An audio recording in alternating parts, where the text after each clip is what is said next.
ആദിശങ്കരൻ്റെ തീവ്ര പ്രാർത്ഥനയിൽ മഹാലക്ഷ്മി പ്രത്യക്ഷപ്പെട്ട സ്ഥലം കനകധാര മഹാലക്ഷ്മി ക്ഷേത്രം. ചരിത്ര പ്രാധാന്യമുള്ള സ്ഥലം. നമസ്കാരം. എല്ലാ ഈശ്വരവിശ്വാസികൾക്കും ടെമ്പിൾ വോയേജിൻ്റെ പുതിയ വീഡിയോയിലേക്ക് സ്വാഗതം. ആലുവയിൽ നിന്നും 16 കിലോമീറ്റർ ദൂരം പഴന്തോട്ടം പുന്നോർക്കോട് എന്ന സ്ഥലത്തുള്ള സ്വർണ്ണത്തുമനയിലാണ് ഈ ക്ഷേത്രം സ്ഥിതി ചെയ്യുന്നത്. ദാരിദ്ര്യത്തിൽ കഴിയുന്ന കുലീനയായ സ്ത്രീയെ ഒരു നോട്ടത്തിലൂടെ അനുഗ്രഹിക്കാൻ ആദിശങ്കരൻ്റെ ആരാധനയും പ്രാർത്ഥനയുമാണ് അദ്ദേഹത്തിൻ്റെ ആദ്യ സ്തുതിയായ കനകധാരാസ്തവം. ഇന്ന് ആദിശങ്കര കനകധാര സ്മൃതി ട്രസ്റ്റ് എന്ന പേരിൽ അറിയപ്പെടുന്നു.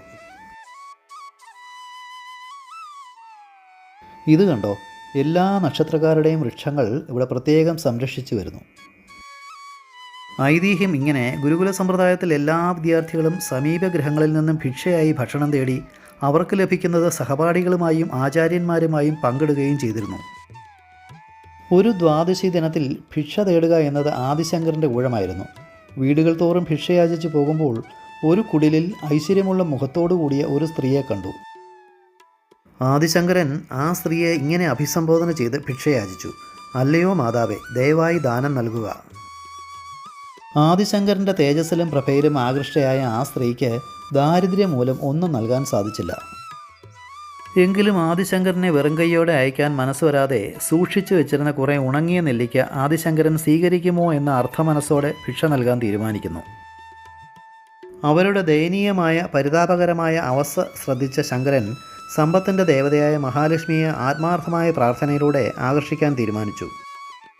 ആ സ്ത്രീയുടെ ദാരിദ്ര്യത്തിന് കാരണം മുൻജന്മങ്ങളിലെ ദാനധർമ്മങ്ങളുടെ അഭാവമാണെന്ന് മഹാലക്ഷ്മി വാദിക്കുന്നതായി ഐതിഹ്യത്തിൽ പരാമർശിക്കപ്പെടുന്നു. ആദിശങ്കരൻ്റെ അഭ്യർത്ഥന മൂലം നെല്ലിക്ക ദാനം നൽകാനുള്ള ആ സ്ത്രീയുടെ ആത്മാർത്ഥതയിൽ മഹാലക്ഷ്മി ദേവി സന്തോഷവതിയായി ഒരു ചാറ്റൽ മഴ പോലെ തുടർച്ചയായി സ്വർണ്ണ നെല്ലിക്ക മഴ പെയ്യിച്ചു എന്നാണ് ഐതിഹ്യം. വൈകുന്നേരം ഏകദേശം 4 മണിയോടുകൂടി ഞാൻ ഈ ക്ഷേത്രത്തിൽ എത്തിച്ചേർന്നു. ഒരു ചെറിയ ക്ഷേത്രവും ചുറ്റുപാടുകളും എല്ലാം കണ്ടു കഴിഞ്ഞപ്പോൾ 5 മണി. എൻ്റെ പ്രത്യേക പൂജകൾ കഴിപ്പിച്ചു.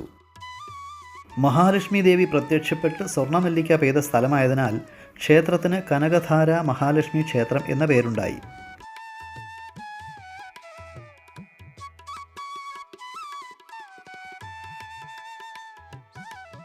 ക്ഷേത്രത്തിലെ പ്രധാന പ്രതിഷ്ഠ മഹാലക്ഷ്മിയോടൊപ്പം വലതുഭാഗത്ത് ഗണപതി പ്രതിഷ്ഠയും ഇടതുഭാഗത്ത് ആദിശങ്കര പ്രതിഷ്ഠയും നമുക്ക് കാണാം.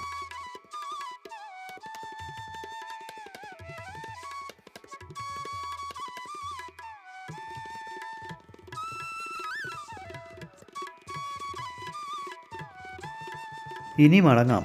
ആകസ്മികമായി അറിഞ്ഞ ക്ഷേത്രം. ഇവിടെ വരാൻ സാധിച്ചതിൽ വളരെ സന്തോഷം. തൊഴുതിറങ്ങിയപ്പോൾ ഒരു പോസിറ്റീവ് എനർജി.